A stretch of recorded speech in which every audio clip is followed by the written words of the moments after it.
बोलो श्री शंकर भगवान की।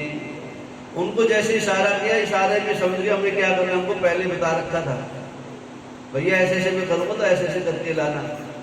हाँ, तब गड़बड़ मत करना, जैसे जैसे बना रखी सुबह तो वैसे करना। इशारा किया, दौड़ पड़े। अब विष्णु भगवान की कृपा से वो जलंधर का सर जो है उठा के ले आए, काटा हुआ सर, और जलंधर का काटा हुआ शरीर ला करके वहां पर वृंदा के सामने रख दिया। और वृंदा ने जब देखा ये तो सच्चे में महाराज का सर है, कहते वो रोटी की गिड़गिड़ाते हुए सर के ऊपर जो है लेट जाती है। जब थोड़ी सी मूर्छा खुलती है, होश आता है, महाराज से प्रार्थना करते, महाराज जब आप इतने तेजस्वी हो, इतनी शक्तिशाली हो, मैं आपके चरणों का वंदन करती हूँ, अब मैं सौगंध खाती हूँ, या तो आप मेरे पति देव को जिंदा कर दो, नहीं तो मैं आपके चरणों में ही अपने प्राण न्यौछावर कर दूंगा। और विष्णु भगवान जी चाह रहे थे वृंदा ऐसा करेगी तो ऐसे मैं करूंगा। भगवान ने कहा देवी खड़ी हो जाओ, मेरे चरण पर पकड़ने की आवश्यकता नहीं है, लेकिन खड़े हो जाओ। तुरंत इशारा किया भगवान विष्णु ने, गायब हो गए वहां से, और आदेश दिया जैसे मानो थोड़ी देर के बाद में ही जलंधर पूरा शरीर विष्णु भगवान जी ने ही जलंधर का रूप धारण किया और जलंधर उनके सामने प्रस्तुत हो गया। कहते वृंदा जलंधर को पा करके, अपने पति देव को पा करके आज बहुत प्रसन्न हुई, बाबा का शुक्राना किया, धन्यवाद किया, महाराज आपकी कृपा हो। महाराज जी भी कहते कृपा हो। अब कहते हैं अपनी माया का प्रयोग किया विष्णु भगवान जी ने, और जैसे जलंधर ने माता पार्वती के साथ में छल करने का मन में विचार किया था, वही विचार विष्णु भगवान जी को आ गया थी, ऐसे ही करना है आपको। विष्णु भगवान जी आज जलंधर के रूप में वृंदा के साथ में उसी उपवन में विहार कर रहे हैं, आनंद ले रहे हैं। कितना समय निकल गया पता ही नहीं चला। आज एक समय की बात है जब विष्णु भगवान जी और वृंदा शयन कक्ष में शयन कर रही थी, और किसी कारणवश वृंदा को ज्ञान प्राप्त हो गया। कहते वृंदा कोई ऐसी वैसी कुछ शक्ति तो थी, वो भी देवी शक्ति थी। कहते हैं जब एकांतवश में अपने शयन कक्ष में थे, वृंदा ने देखा, ज्ञान हुआ, शक्ति जागृत हुई वृंदा के अंदर से। कहते ये तो कोई छलिया है, ये तो जलंधर तो है ही नहीं है, ये तो विष्णु भगवान है। और जैसे वृंदा को पता लगा विष्णु है, विष्णु ने मेरे साथ में छल किया है, तो आज वृंदा ने जो है क्रोध में आवेश में आकर के विष्णु भगवान जी को श्राप दे डाला। अरे विष्णु, अरे छलिया, अरे कपटी, हे मायावी, तूने धोखे से धर्म की आड़ लेकर के एक पतिव्रता स्त्री का धर्म भ्रष्ट किया है। जा, मैं तेरे को साथ देती हूँ, तेरे को भी जो है एक समय में जो है ना पत्नी के वियोग में दर दर घूमना पड़ेगा। बोलो श्री शंकर भगवान की। अब इस प्रकार से विष्णु भगवान जी बड़े प्रताड़ित हुए, लेकिन कहते वृंदा का मुख देख करके, वृंदा का शरीर देख करके विष्णु भगवान जी इतने मोहित हो गए थे कि अपना मोहन जो सम्मोहन था उसको छोड़ ही नहीं पा रहे थे। श्राप भी मिल गया, शाश्वत भी हो गए, लेकिन वृंदा की छवि उसने विष्णु भगवान जी ने अपने हृदय में उतार ली। विष्णु भगवान जी आज वृंदा के वियोग में धर धर भटकने लगे, कभी कहीं जाए, कभी कहीं जाए, कभी जाए, कहीं जाए। कहते कितने वर्ष व्यतीत हो गए, विष्णु भगवान जी वृंदा के वियोग में तड़पते रहे, घूमते रहे। देवताओं को पता लगा, माता लक्ष्मी को पता लगा, कहां गए दयालु। नारद जी पहुंच गए, मां देवी कैसे चिंता तुम बैठी हो, क्या टेंशन है। अरे नारद भला तुम आए, अच्छा हो तुम आ गए, बेटा देखना तो पिताजी कहाँ गए। माता जी आपको पता हुआ पिताजी का, मैं पिताजी के साथ में रहता हूँ। मैं तो कभी कभी आता हूँ, आपको पता होगा कहाँ गए आपके पति देव, आप जानो भैया यहाँ से ले कह के गए थे देवताओं का युद्ध हो रहा है, देवताओं से युद्ध के अंदर जा रहे हैं और जलंधर नाम का राक्षस है उससे झगड़ा करने जा रहे हैं, तो लड़ने जा रहे हैं, देवता टेंशन में है, तो देवताओं से पूछ लो जाके। नारद मैं बहुत टेंशन में हूँ, कोई सीधी सीधी बात बताता तो बता दे, नहीं तो फिर जा। माता अब सीधी सीधी बात तो ये है, आप पूछ रहे तो मैं बता ही देता हूँ। कहते क्या हुआ? कहते वो तो जो है महादेव के चक्कर में पड़ गए, और मैंने पहले कहा था महादेव के चक्कर मत पड़ना, जो इनके चक्कर में पड़ जाता है ना वो महादेव ही बन जाता है। बोलो शंकर भगवान की। कहते उनके आगे पीछे तो कुछ है नहीं, वो तो जब चाहे समाधि में बैठ जाए। विष्णु जी को दुनिया भर का काम देखना पड़ता है, पूरे संसार को पूरी सृष्टि का पालन हारे हैं, इन्होंने पहले बताया था मैंने। आप ज्यादा जो है ना झगड़े झुगड़े मत रहा करो, आपका काम तो है पालन करना, रक्षा करना, समझाना बुझाना, पढ़ाना लिखाना, लेकिन नहीं माने।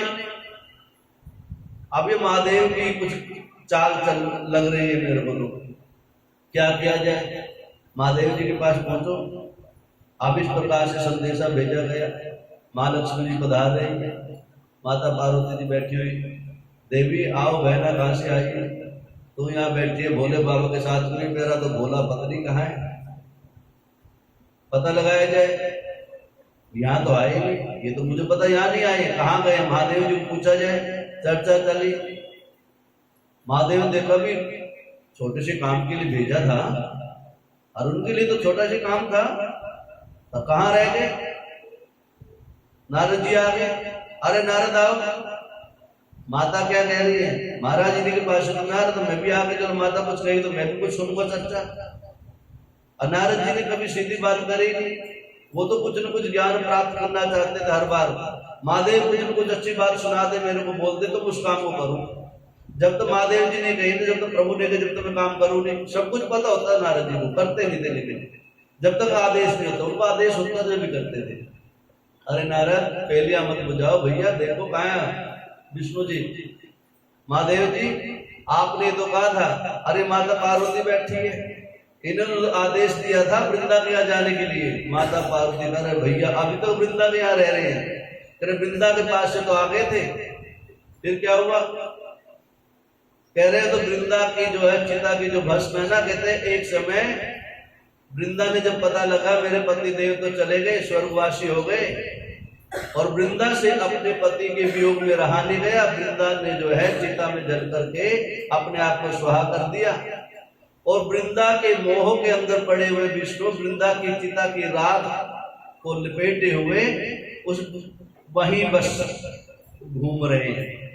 अरे भैया इतना मोह में पड़ने वाला विष्णु दुनिया को मुंह में डालता खुद मुंह में पड़ गया। महाराज कुछ करो दया। अब आज जो है देवादिदेव महादेव की कृपा होती है। कहते हैं जिसके वियोग में घूम रहा है उसी की दवाई लगनी चाहिए, ऐसे ही बताए गए।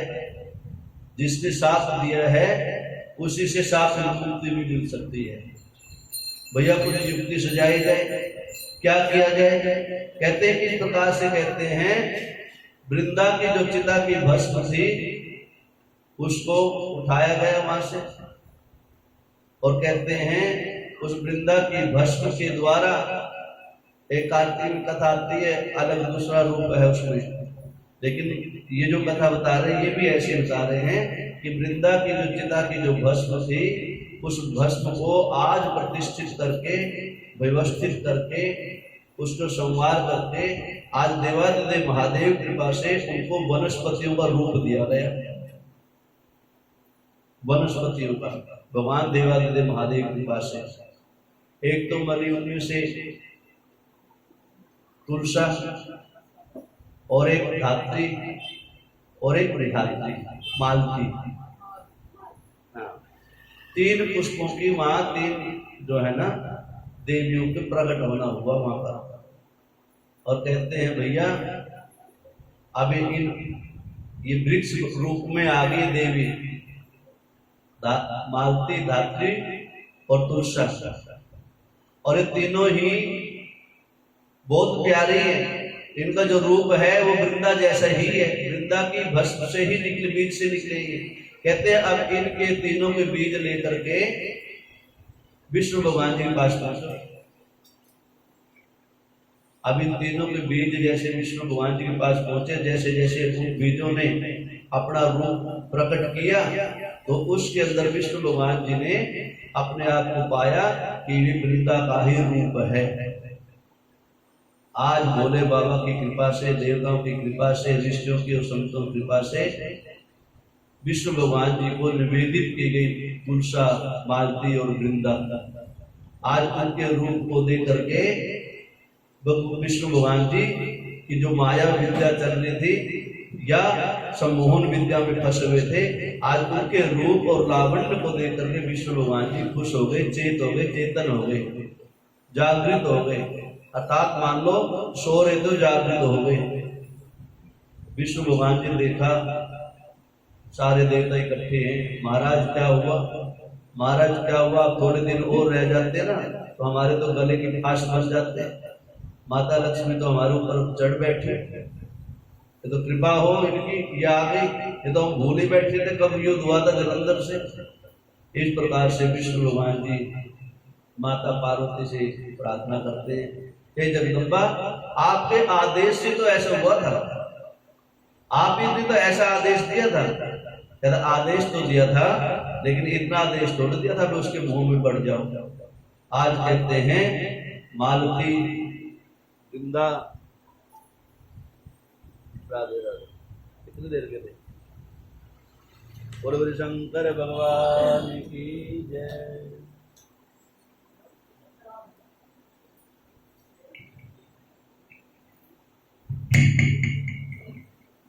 बोलो बोले शंकर भगवान की जय। अब इस तरह से धारती, मालती और तुलसा तीन रूप धारण करके आज विष्णु भगवान जी का मोहनी रूप, मोहनी से छुटकारा पाया गया। आज सभी देवता ने मिलकर के विष्णु भगवान जी के साथ में मिलकर के देवादिदेव महादेव के सुंदर भाव से आरती उतार रहे हैं। बोलो बोले शंकर भगवान की। ओम नमः शिवाय, हरि ओम नमः शिवाय, हरि ओम नमः शिवाय, हरि ओम नमः शिवाय, हरि ओम नमः शिवाय, हरि ओम नमः शिवाय, हरि ओम नमः शिवाय, हरि ओम नमः शिवाय, हरि ओम नमः शिवाय, हरि ओम नमः शिवाय, हरि ओम नमः शिवाय, हरि ओम नमः शिवाय, हरि ओम नमः शिवाय, हरि ओम नमः, हरि ओम नमः शिवाय, हरि ओम नमः शिवाय, हरि ओम नमः शिवाय, हरि ओम नमः शिवाय, हरि ओम नमः शिवाय, हरि ओम नमः शिवाय, हरि ओम नमः शिवाय, हरि ओम नमः शिवाय, हरि ओम नमः शिवाय, हरि ओम नमः शिवाय। बोलो शंकर भगवान की। माता पार्वती कहते हैं, हे देवताओं, देवादिदेव महादेव तीन रूप में सदा सदा विराजमान रहते हैं। सतोगुण में विष्णु का, ब्रह्मा का रूप धारण करते हैं, रजोगुण में विष्णु का, तमोगुण में शंकर का रूप धारण करके रहते हैं और सृष्टि का निर्धारण करते हैं। और मैं स्वयं माता पार्वती भी तीन रूप में रहते हूँ। सतोगुण से सरस्वती, रजोगुण से लक्ष्मी और तमोगुण से ज्योति रूपा अर्थात काली के रूप में सदा सदा के लिए विराजमान रहते हो। इसमें आप लोगों को किसी प्रकार का संशय नहीं रखना चाहिए, ना आपको किसी प्रकार का संशय होना चाहिए, ना करना चाहिए। क्योंकि जो वृंदा थी वो भी मैं थी, जो तुलसी हूँ वो भी मैं हूँ, जो मालती हूँ वो भी मैं हूँ। जब भी संसार में जैसी स्थिति करनी होती है, जैसे जैसे माया रचनी होती है, देवादिदेव महादेव और मेरी शक्ति द्वारा ही सारी सृष्टि का निर्धारण होता है। बोलो शंकर भगवान। सनत कुमार जी व्यास जी महाराज को बता रहे हैं, व्यास जी महाराज इस प्रकार से देवादिदेव महादेव और माता आदि जगदम्बा के द्वारा ये सृष्टि चलती रहती है, बनती रहती है, बिगड़ती रहती है। पुनरपि जननम पुनरपि मरणम, बार बार सृष्टि उनके द्वारा बना, बोले बाबा बना देते हैं। कहते इस प्रकार से नारद जी कहते महाराज जलंधर का फिर आगे क्या हुआ? क्या राक्षस बिल्कुल खत्म हो गए यहाँ से? देवता सदा सदा के लिए क्या आनंद में रहने लगे या आगे भी कुछ कथाएं हैं? बोले बाबा ने ऐसे आगे कौन सी माया रची? आज ब्रह्मा जी कहते हैं हे नारद जी आगे चलते एक शंखचूड़ नाम का राक्षस पैदा हुआ। उन्हीं जाति में, उन्हीं के कुल में, उन्हीं के परिवार में, उन्हीं के खानदान में, उन्हीं के देश में। कहते शंखचूड़ कौन था? किस कांड से उसको राक्षस जाति में आना पड़ा? शंखचूड़ के विषय बताओ। आज ब्रह्मा जी कहते हैं नारद जी शंखचूड़ भी बड़ा तेजस्वी, ओजस्वी, बलशाली राक्षस हुआ। और कहते जब ब्रह्मा जी की सृष्टि रच रहे थे, ब्रह्मा जी की सृष्टि के अंदर ही कश्यप आदि के द्वारा, कश्यप की दो धर्मपत्नियां थी, द्वितीय और अदिति, एक से देवता एक से राक्षस पैदा हुए थे। तो ये तो चलते आ रहे हैं।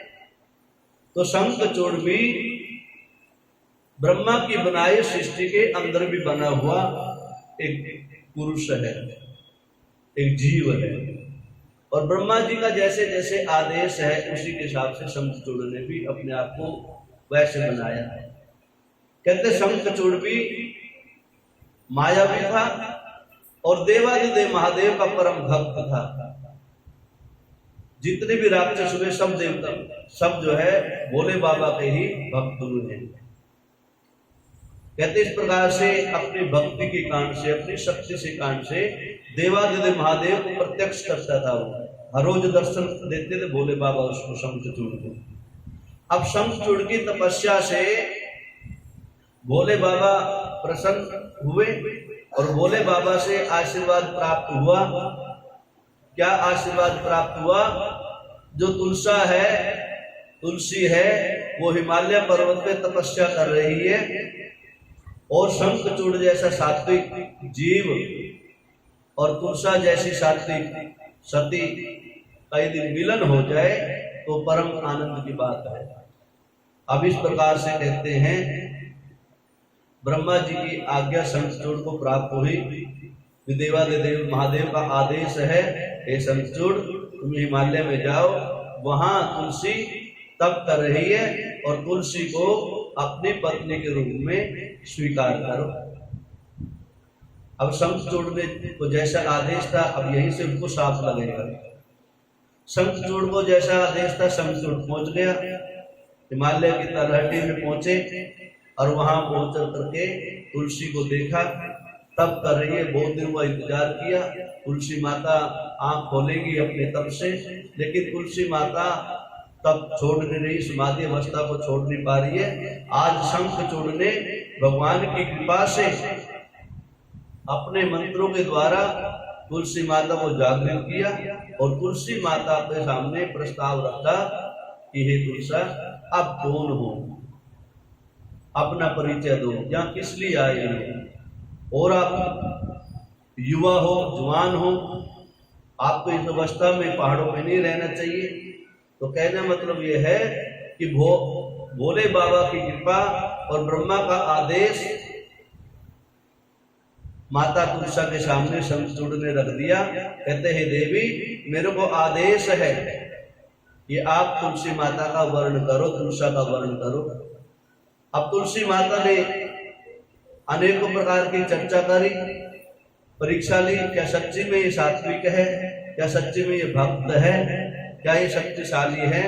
आज कहते हैं तुलसी माता और शंखचूड़ गंधर्व विद्या से द्वारा गांधर्व विवाह रचा लेते हैं और आज वहां पर दोनों मिलकर के तप करने लगते हैं और कहते हैं इस प्रकार से हजारों वर्षों तक तप करते रहे और अपना जीवन लीला को चलाते रहे। बोल शंकर भगवान की। कहते हैं इस प्रकार से महाराज वो शंखचूड़ था को। कहते हैं एक समय की बात है, एक राधा रानी जी और भगवान श्री कृष्ण जी विराजमान थे। और जब राधा रानी जी श्री कृष्ण भगवान जी विराजमान थे, आपस में प्रेम चर्चा कर रहे थे, प्रेम की बातें कर रहे थे। तो कृष्ण जी का एक भक्त था सुदामा, सुदामा नाम का। ये सुदामा जी नहीं, दूसरे सुदामा, जैसे श्री दामा हुए ऐसे सुदामा थे, एक दामा थे। कहते उन्होंने बीच में आके विघ्न डाला, रोको टोक करी। तो उस समय में जो है राधा रानी क्रोधित हो गई थी। राधा जी ने कहा, अरे सुदामा तेरे को इतना ज्ञान भी नहीं है, जब किसी चर्चा के ऊपर बैठे हुए बातें कर रहे हैं, एकांतवास में बैठे हैं, तो एकांतवास का भंग करना अच्छा नहीं होता। इसलिए जा तेरे को श्राप है, किसी समय में जाके जो है तो राक्षस जाति को प्राप्त हो जाएगा। और मुक्ति कैसे होगी?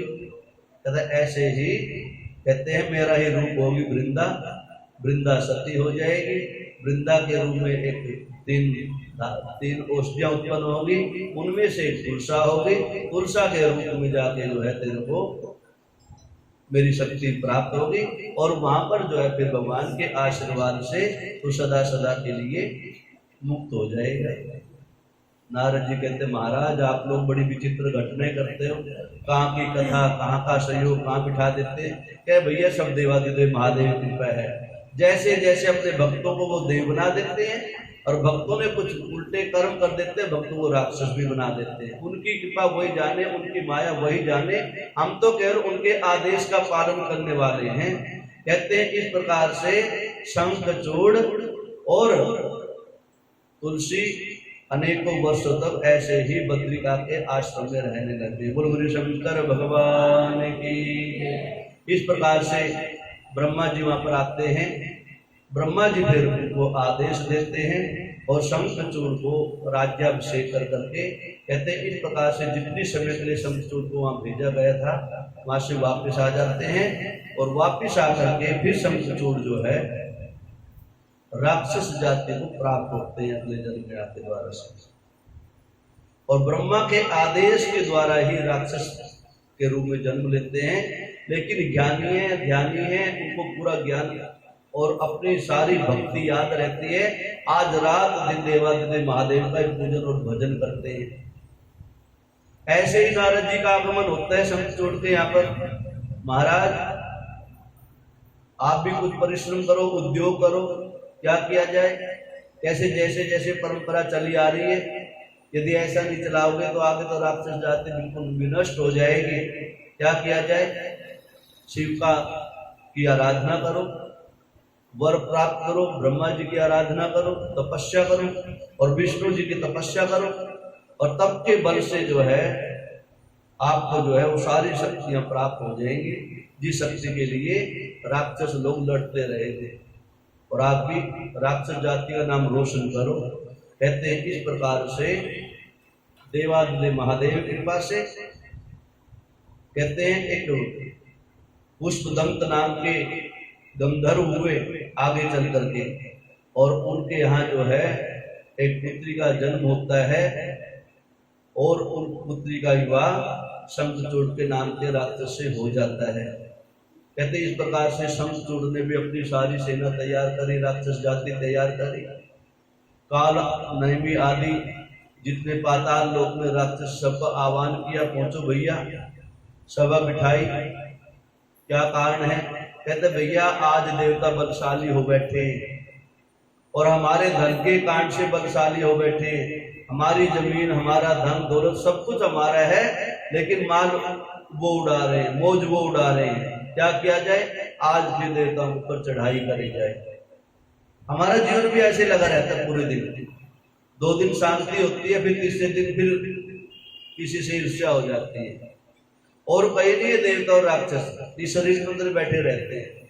इसी के अंदर शंखचूड़ पैदा हो जाता है, इसी में जलंधर पैदा हो जाता है, इसमें काल नेमी, इसी में शुंभ निशुंभ, सारे इसी में पैदा होते रहते हैं। 2 दिन टेंशन फ्री हुए, तीसरे दिन फिर मन में एक भाव जागृत हो जाता है, उसके यहाँ गाड़ी आ गई, अब हमारे घर में गाड़ी क्यों नहीं आई। अच्छा भाव जागृत हो तो देवता जैसी प्रवृत्ति हो जाती है, और कुभाव जागृत हो जाता है, तामसिक बुद्धि हो जाती है, तो राक्षस प्रवृत्ति हो जाती है। अरे गाड़ी भगवान ने दे ही रखी है, जब अब दूसरे घर में आ गई तो आने दो ना, क्या दिक्कत है। और कोई गाड़ी फ्री में तो आई नहीं है, पैसा तो खर्चा ही होगा, पैसा खर्च के तुम भी ले, अब इसमें टेंशन लेने वाली की बात क्या है। लेकिन नहीं, कहते ना आ बैल मुझे मार, हम जबरदस्ती जो ना बुलाते हैं टेंशन को, दुख को, कलेश को, जाओ जी आ गए। बोलो शंकर भगवान जी, प्यार से बढ़ाई टूम। अब इस प्रकार से ये जीव जो है, यदि भगवान के पूजन और भजन में लगा रहता है तब तो ठीक रहता है। जब तक कथा सुनते हैं ना, जब तक ऐसा लगता है हाँ सब आनंद आ रहा है, हम भी ऐसे बनेंगे, हम भी ऐसे तपस्या करेंगे, हम भी ऐसे पूजन करेंगे। और जैसे ही प्रसाद की व्यवस्था हुई, प्रसाद खा के बाहर निकले, फिर बाहर की समस्या वही की चालू, हाँ वहीं आ जाते हैं। रात में जो ना, रात में भी चिंता नहीं करते, रात में नहीं निकलने देते ऊपर से, रात में प्लानिंग बनाने लग जाते हैं, कल ऐसा करेंगे, परसों ऐसा करेंगे। राक्षस प्रवृत्ति बहुत जल्दी हमारे बुद्धि के अंदर आती है। सतोगुण हमारी बुद्धि में इतनी जल्दी नहीं बैठता, तमोगुण और रजोगुण बहुत जल्दी बैठ जाता है। उल्टे काम बता दो बड़ी जल्दी करेंगे, झगड़ा होगा सारे, बस बाहर पता लग जाए किसी झगड़ा हो रहा है, कथा गई भाड़ में, सब बाहर दौड़ेंगे, चलो पहले उसी को देख के आते किसका झगड़ा हो रहा है। और मान लो किसी का सर फूट गया बीच में से, कहते इससे अच्छा तो कथा में बैठे रहते, सर तो नहीं फूटता। तो हम तो पहले से कह रहे हैं भाई मत जाया करो, सर फुड़वाने क्यों जा रहे हो, तो फुटेगा जब जाओगे। तो जैसी संगति में रहोगे तो वैसा तो होगा, कथा सुनो तो प्रसाद मिलेगा, झगड़े में जाओगे तो वो भी प्रसाद मिलेगा, सर तो फूटेगा ही, कपड़े फटेंगे, मुकदमे भी होंगे, ठीक है ना। और फिर जन्मपत्र दिखाने के लिए पंडित जी के पास में, नारद जी के पास में आना पड़ेगा। तो महाराज जी तो फिर वही बताएंगे ना, वहां जाओ, भोले बाबा के पास जाओ भैया, विष्णु के पास जाओ, ब्रह्मा जी के पास जाओ, नवग्रहों का पूजन करवाओ। तो हमारा काम क्या है, हम भी तो त्रिकालदर्शी है, कुछ हम देख लेते हैं। हाँ वैसे प्यार से तो कोई कहते नहीं है हमारा पूजन कर दो, भजन कर दो। जब शनि महाराज आदि कुछ आ जाते हैं ना, ये तो भला हो शनि महाराज का। यदि शनि महाराज और राहु केतु ना हो ना, सच्ची में पढ़ दो कोई न पूछे। हम तो शुक्राना करते हैं इनका, राहु केतु शनि महाराज का है, महाराज आप ऐसे दया दृष्टि बनाए रखेंगे। हाँ सच्ची में, मान लो 3 ग्रह ना हो तो सच्ची में कोई मंदिर में आएगा ही नहीं, कोई नहीं आएगा। बाकी बुध हुआ, चंद्रमा हुआ, मंगल हुआ, इनको तो बहुत कम पूछते हैं, ठीक है ना। शनि महाराज जी टेंशन तो मंगलवार का प्रसाद बांटते हैं, हनुमान जी के पास आते हैं, हनुमान जी शनि महाराज आ गए। मतलब 3 ग्रह तो हमारे श्रेष्ठ है, इनका तो शुक्राना करते हो रात दिन हम। हे भगवान आप लोग ऐसे ही जो है ना कृपा दृष्टि का रखा करो इनके ऊपर, याद तो रहो कम से कम, मंदिर इसी भाग्य से आते हैं। अच्छा ऐसे आ जाओ, ठीक है ऐसे आ जाओ, अच्छी बात है। बोलो शंकर भगवान की। कहने का भाव यही है कि हमारे अंदर भी वो तीनों गुण विद्यमान है। ये पूरी प्रकृति 3 गुणों से चलती है, सतोगुणी, रजोगुणी, तमोगुण, ये तीनों ही। और 3 प्रकार की विद्या होती है, 3 प्रकार के देवता होते हैं, ब्रह्मा विष्णु महेश, और 3 ही देवी होती है, श्री माँ काली, माँ लक्ष्मी, माँ सरस्वती। इससे परे कुछ भी नहीं है। इसलिए भगवान से ही आशीर्वाद प्राप्त करना चाहिए। कथा सुनने का जब भी भाव होता है, जब भी अच्छा होता है, जब कथा का सार हमारे हृदय में उतर जाए और हमारे अंदर चलता रहे, और उसके ऊपर हम थोड़े थोड़े चलने लग जाए, मनन करने लग जाए। लेकिन नहीं, कम उतार पाते हैं। लेकिन अपने यहाँ कुछ कृपा है, भगवान की कृपा है। हाँ ठीक है ना। दूसरी शिव पुराण चल रही ना, अपने पिछली बार सुनाई थी, उसका असर हुआ था, भागवत जी हो गई थी, डबल हो गई भागवत जी, अद्वारा से शिव पुराण सुन लिया। तो असर तो है लेकिन कम असर है, ठीक है ना। पिछली बार 10% था, मैं तो कहता हूँ 10% अब बार भी लग जाए, ठीक है ना। तो धीरे धीरे शहद पके जो मीठा होगा, धीरे धीरे एक एक बूंद से घड़ा भरता है, ज्यादा भीड़ भी नहीं रखनी। हाँ हाँ, बोलो शंकर भगवान की। अब इस प्रकार से जो है देवादिदेव महादेव का सारे इकट्ठे हुए, महादेव आपका एक चेला और आ गया, वो ना भैया शंखचूड़, तेरा भैया उसने क्या कर दिया तुम्हारा? अरे तुम भी तो कुछ करते होंगे ना, ऐसे थोड़े मतलब ऐसे लड़ने के लिए आ रहे तुम्हारे पास में। अरे कुछ उसकी बात सुन लिया करो, और रोज नहीं किसी को गलत ठहराना चाहिए, अपनी गलती भी देखनी चाहिए। महादेव को कहते देवता हमारी क्या गलती है? अरे कुछ दे दो, उनकी धन दौलत जो दबा रखी है ले रखी, कुछ दे दो उनको, भी शांत हो जाएंगे। महाराज दे के देख ली, लेकिन उनकी आदत होगी हर रोज लड़ने की, क्या भी जबरदस्ती लड़ेंगे फिर तो जो है कोई दिक्कत नहीं, फिर तो छुटकारा पाना ही पड़ेगा उससे। आज महादेव की कृपा होती है, कहते हैं देवताओं अब चिंता से मुक्त होकर के पहुंचो, और मैं सही समय में जो है शंखचूड़ को आकर के देख दूंगा। बोल शंकर भगवान की। अब इस प्रकार से बहुत समय व्यतीत हो गया, और भोले बाबा तो भोले बाबा ये समाधि में पहुंच जाते हैं, कह भी देते हैं कि तो हो जाएगा। कहते भोले बाबा जब जाग जाए ना, जब भी मांग लोगे दे दो, बोले अभी जो देना दे दो उतना, ज्यादा लालच भी नहीं करना चाहिए।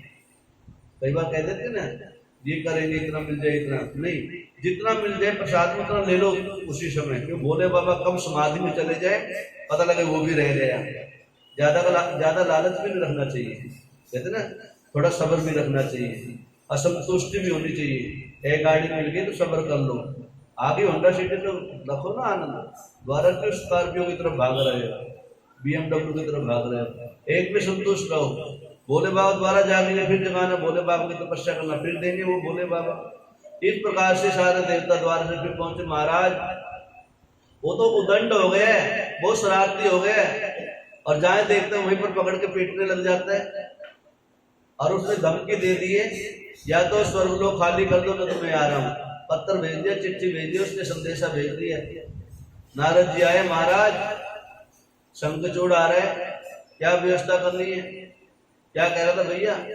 वो तो धमकी दे रहा था, कहते तो माल क्यों खाते हैं, यज्ञों का वर्ग करते कुछ है नहीं, ब्राह्मण लोग यज्ञ करवाते रहते हैं गृहस्थियों के आश्रम में, वहां भोग निकलवाते रहते हैं, और भोग को पाते हैं, मौज उड़ा रहे हैं, और हमें जो है रात दिन मेहनत करनी पड़ती है, जंगलों में भागना पड़ता है, क्यों हमारा भोजन भी ऐसे तामसिक भोजन है।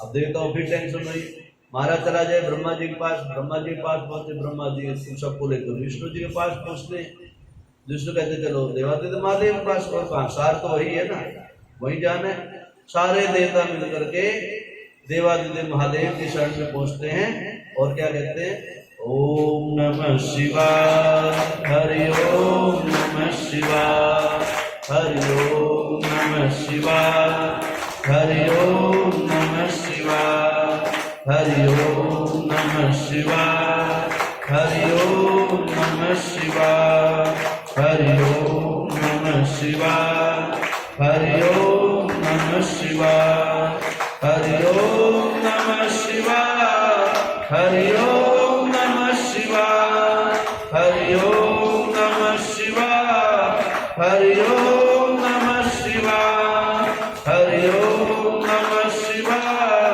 हरि ओम नमः शिवाय, हरि ओम नमः शिवाय, हरि ओम नमः शिवाय, हरि ओम नमः शिवाय, हरि ओम नमः शिवाय, हरि ओम नमः शिवाय, हरि ओम नमः शिवाय। बोल शंकर भगवान। अब इस प्रकार से सारे देवता मिलकर के देवादिदेव महादेव की शरण में पहुंचे, महादेव को जगाया, ओम में स्वयं मंत्र का गान किया। महादेव ने आके बोली आओ देवता आओ, ब्रह्मा जी आओ, विष्णु जी कैसे पधारना हुआ, बैठो खाओ पियो मौज उड़ाओ। महाराज जब जब ऐसा लगता है ना अब गृहस्थी आनंद से चल रही है, जब भी कोई कोई ग्रह खराब हो जाता है हमारा, तो अब तो सदा सदा के लिए सारे ग्रह ठीक कर दे, अब तो 9 ग्रहों की पूजा इकट्ठी करवाएंगे, अब एक ग्रह से काम नहीं चलेगा। कहते भैया 9 ग्रहों की पूजा करवाओगे तो बहुत ज्यादा खर्चा आएगा, एक एक ग्रह की पूजन करवा लिया करो, एक एक को शांत कर दिया करो। कहते अब कौन सा ग्रह आ गया? कहता अब शंखचूड़ नाम का राक्षस आ गया महादेव। कहता अरे वो तो बहुत बलशाली है। कहता महाराज आपकी तो कृपा है उसके ऊपर, तेरे फिर मैं क्या करूं? मैं अपने भक्त को कैसे मारूं? तुम ऐसे काम ही क्यों करते हो? सदा सदा विरोधाभास रहा देवताओं राक्षसों का, ऐसा काम ही नहीं, समझौता कर लो उनसे कुछ। कहते समझौता किया था एक बार, उस टाइम आप पी गए उस सारे विष को, तो थोड़ा हम पी लेते थोड़ा वो पी लेते, लेकिन उस टाइम विष्णु भगवान जी नहीं माने, देवता भी नहीं माने। चलो कोई बात नहीं, क्या उपाय करने? महाराज उद्धार कर दो उसका, और हमारे को जो है ना शांति प्राप्त हो जाए, हमारे कष्ट दूर हो जाए। ठीक है कोई बात नहीं, टेंशन फ्री होकर जाओ, कुछ समय के बाद में मैं आ रहा हूँ और उस शंखचूड़ का उद्धार करूंगा। बोलो शंकर भगवान। उधर से शंखचूड़ ने संदेशा भेजा, महाराज खाली कर दो स्वर्गलोक, गोलोक, देवलोक, ब्रह्मलोक सारे खाली कर दो, नहीं तो मैं चढ़ाई करूं। कर दिए चढ़ाई सारे देवता, फिर त्राही त्राही भागे भागे फिर गुफाओं में। और मानो भोले बाबा ये कहना चाहते हैं भैया, गृहस्थी में रहते रहते जो है ना कई बार आदमी टेंशन में आ जाता है, कई बार तो आदमी शांति में भी भंग हो जाता, शांति भंग हो जाती है। सब आनंद है ना, कई बार तो आनंद में भी आदमी दुखी हो जाता है।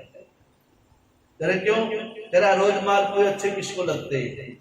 किसी दिन तुझे पकोड़े खाने पड़ते हैं चटपटे लाल लाल मिर्च के, नहीं तो शुगर हो जाती है। कहता हाँ ये बात तो सही है। शास्त्र ये बताते हैं एक जैसी अवस्था में कभी रहना ही नहीं चाहिए, उस प्रभु का गुणगान करते रहना चाहिए और ये मांगते रहना चाहिए प्रभु से कि कुछ ना कुछ ऊपर नीचे चलता रहे, एक जैसा नहीं चलना चाहिए। लहर जो चलती है ना, लहरों के हिसाब से जीवन चलते रहना चाहिए। जीवन में दुख का आना भी बहुत अनिवार्य है, कष्टों का आना भी बहुत जरूरी है। दुख नहीं आएंगे, कष्ट नहीं आएंगे तो परमात्मा कभी आपके पास आएंगे ही नहीं, परमात्मा को मानेंगे ही नहीं। भगवान ये कहना चाह रहे हैं, देवताओं तुम स्वर्ग में रहते हो, ब्रह्मलोक में रहते हो, गौलोक में रहते हो, देवलोक में रहते हो, वो मार्ग को छापते हो, रात दिन जो ना अप्सराओं के गान सुनते हो। अरे कुछ तो काम कर लिया करो, थोड़ा बहुत तो देख लिया करो ना, हमारी जो है ना पहाड़ियां कैसी हैं, वनस्पति कैसी हैं, पहाड़ों में रहने वाले जीव कैसे हैं, वो जीव कुछ करते भी हैं कि नहीं करते हैं, गृहस्थ आश्रम में लोग कैसे रहते हैं वो भी कर लिया करो। तुम्हें वनस्पति को नहीं देखोगे, काटोगे छांटोगे नहीं, तो नई वनस्पति कैसे जागृत होगी, कैसे बनेगी? मानव भगवान ये कहना चाहते हैं गृहस्थ आश्रम में भी दुख होना अनिवार्य है। दुख और सुख जो है जीवन का सार है। दुख नहीं होगा तो भगवान परमात्मा को याद ही नहीं करता। दुख में सुमिरन सब करे, सुख में करे न कोई, जो सुख में सुमिरन करे दुख काहे को होए। यही होगा ना, उल्टा बोल दिया, सीधे बोला ना। और मैं कहता हूं मेरी सोच उल्टी है। हाँ, सुख में भगवान याद नहीं आते, दुख में मेरे को जितना सुख में आते हैं। आज सुख में बैठे थे तो कथा सुना रहा हूं, हैं तो भगवान सुख में याद आ रहे हैं। हम लोग उल्टा बना रखा है हम लोगों ने वो नियम, जबकि स्थिति ये है भगवान सुख में ही याद करना चाहिए। जब निरोगी काया हो, अन्न धन माया हो, पुत्र हो आज्ञाकारी और पास में हो सुरक्षा नारी, जब यज्ञ करवाने का जो आनंद है फिर जो है कभी माला फेरने की जरूरत नहीं है। शनि महाराज जी तो राहु मार दो जबरदस्ती फिरवा लेंगे, वो कोई माला फेरने थोड़ी हुई है, वो तो दंड भुगतना हुआ। जब मन के अंदर भाव जागृत हो जाए, जेब में पैसे हो और शरीर कंचन सी काया हो और पास में आमधन माया हो, और फिर तुरंत संकल्प उठा लेना चाहिए कि अब की बार तो कथा करवानी ही करवानी है। बीमार हो जाए, हॉस्पिटल में एडमिट हो जाए, डॉक्टर मना कर देते हैं, कहते भैया आप तो पंडित जी के पास पहुंचो, आप पंडित जी खाक करेंगे। जब डॉक्टरों ने मना ही कर दिया तो वही करेंगे बोले बाबा, फिर भी कोई बात नहीं, पंडित जी कह देते हैं महामृत्युंजय करवाओ, फिर भी ये कहते हैं हम लोग भोले की शरण में आ जाओ, वो भोला है, अब भी कुछ नहीं बिगड़ा। तो इसलिए जो है हमको उस अवस्था में वहां ना जाना पड़े, उससे अच्छा है कि जब भगवान की कृपा है, पैसा है, शरीर है, बुद्धि है, विवेक है, उस समय हरि का चिंतन कर लेना चाहिए। उस अवस्था में चिंतन नहीं होता, उस अवस्था में तो जीवन की सारी व्यथाएं याद आती है। यहाँ कष्ट हो रहा है, घुटने दर्द कर रहे हैं, कुर्सी चाहिए, होल्डिंग चाहिए, ये चाहिए, वो चाहिए, फिर भी कुर्सी बैठे बैठे भी चैन नहीं है, पांव पसारने के लिए चाहिए एक आगे को, फिर काय की कथा होती है, फिर तो व्यथा ही होती है बस। हाँ, बोले शंकर भगवान की। हाँ, ठीक है ना। पहले दिन कथा में मातम में आया था, बोले शंकर भगवान की, मातम में आया था, जो कुर्सी पे बैठता है जो मजबूर, जो बीमार है उसकी तो मजबूरी है। हमारे जैसे कई बार तो देख रीस लगा के बैठते हैं कुर्सियों पे, जो बैठ सकते हैं ना वो भी कुर्सी मांगते हैं। तो कहते हैं भगवान फिर उनको वैसे बना देते हैं, चलो कुर्सी लाएगी बना दो इनको, बोले शंकर भगवान की। तो कहने का भाव ये है, जब भगवान की कृपा हो, क्या करना सुनाने लगी, मेरी सुनो फिर अपनी को सुना रहे हैं, अपनी बात में सुनाना। बोलो हरि शंकर भगवान की। तो इस प्रकार से जो है, जब सुंदर काया हो, अनधन माया हो, ठीक है ना, और सुंदर बाल गोपाल हो, सुंदर स्त्री हो, घर की सुंदर व्यवस्था हो, तो सुंदर भाव से गुरु महाराज को बुला करके या गुरु महाराज के पास में जाकर के बोल देना चाहिए, महाराज आपके बाद जो भागवत कथा होगी ना, हम सब मिलके करवा रहे हैं, ठीक है ना। इसलिए हाँ, भागवत की तैयारी कर दी ना, बाकी श्राद्ध आ रहे हैं, बस श्राद्धों की तैयारी अभी से कर लो, भागवत की कथा इसे चर्चा चालू रखो, अभी से अभी चर्चा चालू करो। जब पोस्टर लगेगी ना, कि मैंने पहले पता लगे 10 दिन पहले भी पोस्टर नहीं छपेगी, किसी फोटो नहीं छपेगी, है बोलो शंकर भगवान की। तो इस प्रकार की जीव की स्थिति होती है। ये सोचो कि खाट में पड़ने के बाद में भगवान याद आ जाएंगे, याद तो आते हैं उस टाइम में भगवान, लेकिन कर्राते हुए याद आते हैं, हाय राम, हे राम, मेरे साथ वैसा क्यों हो गया, मैंने कौन सा ऐसा पाप कर दिया, मैंने ऐसा कौन सा कर्म किया। अच्छा, सारे कर्म याद किए, मैंने ऐसे सारे कर्म किए, फिर भगवान से पूछते हमने ऐसे कौन सा कर्म किया। इसलिए ऐसे कर्म ना करने पड़े, उससे पहले ही भगवान के चिंतन की, भगवान की कथाओं की तैयारी कर लेनी चाहिए। फिर अंत समय कराने की जरूरत नहीं है, 4 पाई पे लेटने की जरूरत नहीं है, अंत समय में जो है पालकी में जाने की आवश्यकता है। गुरु शंकर भगवान की। शंखचूड़ पहुंच जाते हैं, आदेश दिया, शंखचूड़ ने चिट्ठी ली थी, यहाँ कथा पूरी करेंगे, तभी आप सोचते ऐसे ऐसे बस प्रसाद मिल जाएंगे। हाँ, अब शंखचूड़ ने संदेशा भेजा, सारे देवता बेचैन हो गए, विष्णु जी के पास पहुंचे, ब्रह्मा के पास पहुंचे, फिर देवादित्य महादेव, महादेव ने कहा मैं आ रहा हूँ, चलो। महादेव जी पहुंच गए अपना रथ लेकर के, चलो भैया कहाँ चलना है। अब कहते अब पछताए हो क्या, जब चिड़िया चुग जाए खेत, ठीक है ना। हम लोग इंतजार करते रहते हैं उस चीज का, कब टांग बोले हमारी, तब जाके ना मालिश करवाएं। इसलिए कहते हैं शास्त्र में पहले लिखा गया है जी, ऋणम घृत्वा घृतम पिबेत। संस्कृत में जो ना नीति के अंदर एक शब्द है, ये नीति शास्त्र पत्र चाणक्य नीति, उसमें लिखा गया है ऋणम घृत्वा घृतम पिबेत। कहते यदि आपने किसी कर्जा ले लिया, कर्जा लेके क्या करते हैं हम लोग, इधर उधर के कामों में लगा देते हैं। कहते नहीं, फिर काम धंधे में लगाते हैं, काम धंधा चल जाए तो अच्छी बात है, नहीं तो ऋण लेकर कर्जा लेके ना घी खाना चाहिए। कहते उससे क्या होगा, मजबूत होगा शरीर, और जो मांगने वाला है उसे पूछ सकेगा अच्छी तरह। हाँ, ऋणम घृत्वा घृतम पिबेत। हाँ, कहते करते क्या हम लोग, उधार देते हैं किसी से, भैया देना 10,000 रुपये उधार दे दो, काम धंधा चलाना है। काम धंधा चलाया नहीं, बच्चा रात में लड़ बैठा, घर में बच्चा लड़ बैठा, गाड़ी लानी है, स्कूटी लानी है, कहते बेटा 10,000 कर्जे पे लाया, मांग के 2% ब्याज पे, इसका तो स्कूटी ले आया, पुरानी स्कूटी ले आया। अब स्कूटी तो स्कूटी है, 2 दिन बाद कर्जे वाला आ गया, भैया दो 2% दो, नहीं तो कर्जा दो। अब वो स्कूटी थी 10,000 की लाई, तो 5,000 की हो नहीं रही, ना कर्जा उतरा ना हमसे काम चल पा रहा। तो ऐसे काम नहीं करना चाहिए। कहने मतलब है जीवन में वो काम करना चाहिए जो शास्त्रों में बताया गया है।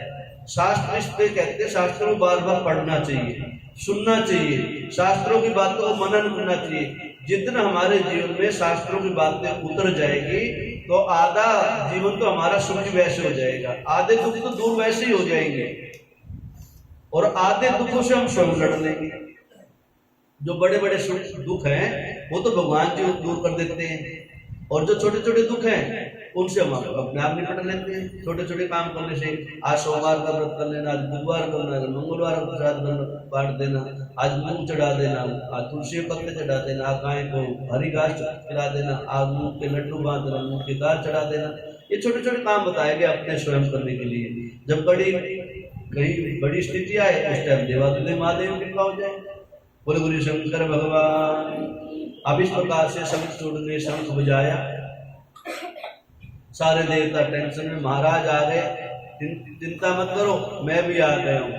आज रणभूमि के अंदर, संग्राम भूमि में सारे देवताओं की सेना, एक तरफ से देवताओं की सेना और एक तरफ से जो है शंखचूड़ की सेना विराजमान होगी। घनघोर युद्ध हुआ, हजारों वर्षों तक युद्ध चलता रहा, कोई सार नहीं पाया। महादेव जी देख रहे, देवता लड़ते रहो, लड़ लो कोई बात नहीं। हम भी बहुत प्रयास करते हैं, पूरा प्रयास करते हैं कि हम जितना काम कर सके करें, लेकिन अंततोगत्वा स्थिति हो जाती है कि अब हमारे बस की है ही नहीं। फिर भोले बाबा के पास चलते हैं, भगवान के पास चलते हैं, गुरु महाराज के पास चलते हैं। शास्त्र कहते हैं पहले ही आ जाना चाहिए तो गुरु महाराज के पास में। जब ऐसा आभास हो जाए, पेट में मीठा मीठा दर्द होने लग जाए, ठीक है ना, उसी समय जो है चूर्ण ले लेना चाहिए। हम लोग इंतजार करते हैं भी पेट का दर्द बढ़ेगा, फिर जाके डॉक्टर के पास पहुंचेंगे, फिर डॉक्टर क्या करता है, फिर तो चीर फाड़ करता है, फिर तो ऑपरेशन निकालता है। बोले बाबा ये कहते हैं भी पहले तो अपने आप स्वयं कर लेना चाहिए। पहले बात तो ऐसे कर्म करो ही मत जिससे पेट में दर्द हो जाए, और हो जाए तो पहले बोल दिया करो ना, काल हरोहर, कष्ट हरोहर, दुख हरो, दारिद्र हरो, नमामि शंकर, भजामि शंकर, हर हर शंकर तव शरणम। अब ये कहते नहीं है, हम लोग सुन लेते हैं, कहते नहीं है। कहना चाहिए। भगवान के सामने जब भी आते हैं ना, 2-3 जो है श्लोक होते हैं, 2-3 प्रार्थना होते हैं, प्रार्थना बोली गई इनको, ठीक है ना, ये प्रार्थना बोलने में चाहिए। जब तक बोलो नहीं, जब तक वो देगा नहीं, जो समाधि में रहता है, उनकी समाधि तोड़नी है हमें, और समाधि जब भी टूटती है जब आप कुछ बोलोगे। मौन की तो बात कोई भी नहीं समझता था, मौनी बाबा बोलते हैं, वो तो बोलना चाहिए, और जब तक नहीं बोलोगे जब तक वो सुनेगा नहीं। इसलिए चलो युद्ध कल करके आज बोल के भोले बाबा को जगाते हैं। बोलो गुरु शंकर भगवान की।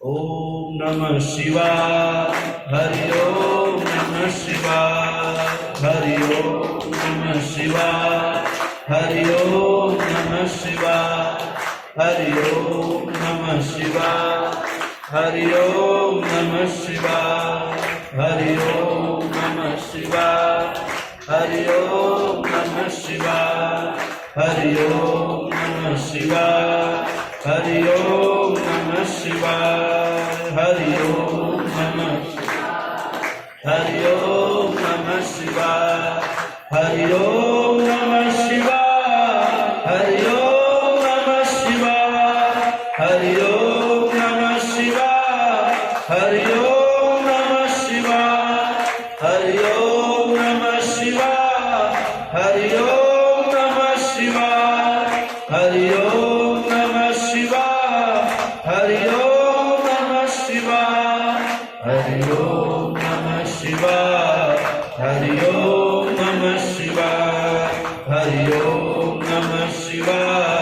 हरि ओम नमः शिवाय, हरि ओम नमः शिवाय, हरि ओम नमः शिवाय, हरि ओम नमः शिवाय, हरि ओम नमः शिवाय, हरि ओम नमः शिवाय, हरि ओम नमः शिवाय, हरि ओम नमः शिवाय, हरि ओम नमः शिवाय, हरि ओम नमः शिवाय, हरि ओम नमः शिवाय, हरि ओम नमः शिवाय, हरि ओम नमः शिवाय, हरि ओम नमः शिवाय, हरि ओम, हरि ओम नमः शिवाय, हरि ओम नमः शिवाय, हरि ओम नमः शिवाय, हरि ओम नमः शिवाय, हरि ओम नमः शिवाय, हरि ओम नमः शिवाय। तेरा पल पल बीता जाए तुझसे जप ले, तेरा पल पल बीता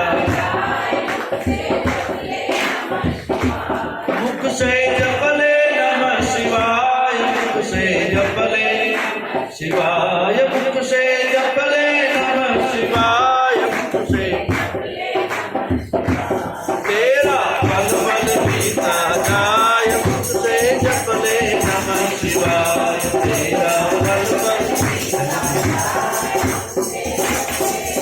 शिवाय, हरि ओम नमः शिवाय, हरि ओम नमः शिवाय, हरि ओम नमः शिवाय, हरि ओम नमः शिवाय, हरि ओम नमः शिवाय, हरि ओम नमः शिवाय, हरि ओम नमः शिवाय, हरि ओम नमः शिवाय।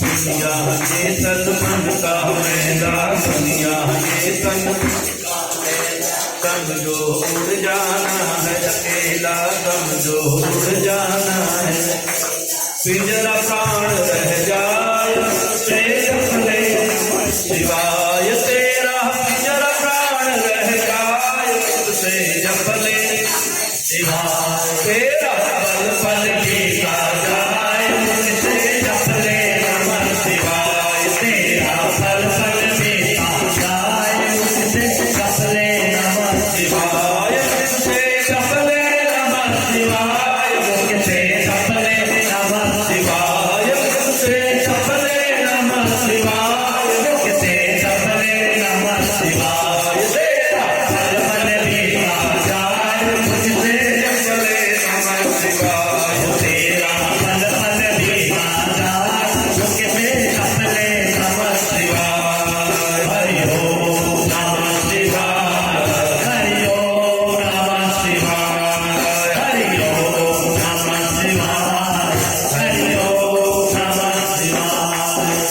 दुनिया ये तन मन का मेला, दुनिया ये तन मन का मेला, सब जो उड़ जाना है अकेला, सबने उड़ जाना है अकेला, पिंजरा प्राण रह जाए से जप ले नमः शिवाय, तेरा पिंजरा प्राण रह जाए से जप ले नमः शिवाय, तेरा पल पल बीता जाए से जप ले नमः शिवाय, तेरा पल पल बीता जाए से जप ले नमः शिवाय, हरि ओम नमः शिवाय, हरि ओम नमः शिवाय, हरि ओम नमः शिवाय, हरि ओम नमः शिवाय।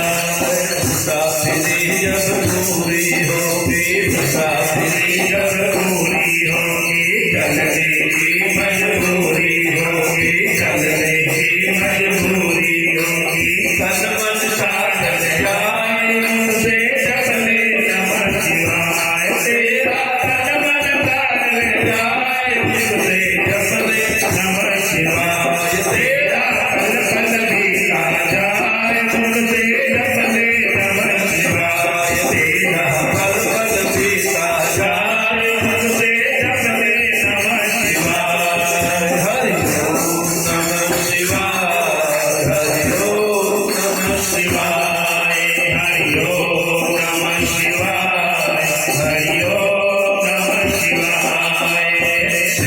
पूजन में मस्त रहे जा, शिव पूजन में मस्त रहे जा, भक्ति सुधारस पान किए जा, भक्ति सुधारस पान किए जा, दर्शन विश्वनाथ के पाए से जप ले नमः शिवाय, दर्शन विश्वनाथ के पाए से जप ले नमः शिवाय, तेरा बल भी आ जाए से जप ले नमः शिवाय, तेरा बल भी आ जाए से जप ले नमः शिवाय, हरि ओम नमः शिवाय, हरि ओम नमः शिवाय, हरि ओम नमः शिवाय, हरि ओम नमः शिवाय, हरि ओम नमः शिवाय, हरि ओम नमः शिवाय, हरि ओम नमः शिवाय,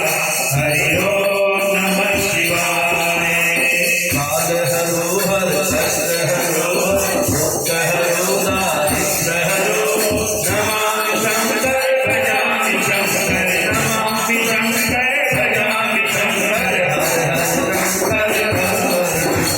हर हर शंकर नमः पार्वती पतये हर हर महादेव। गुरु शंकर भगवान की जय, सदगुरुदेव भगवान की जय, जय श्री महाराज की जय, श्री सुखदेव महाराज की जय, शिव महापुराण की सत्य सनातन धर्म की जय। हर हर महादेव, हर हर महादेव, हर हर महादेव। गुरु शंकर भगवान की जय। लो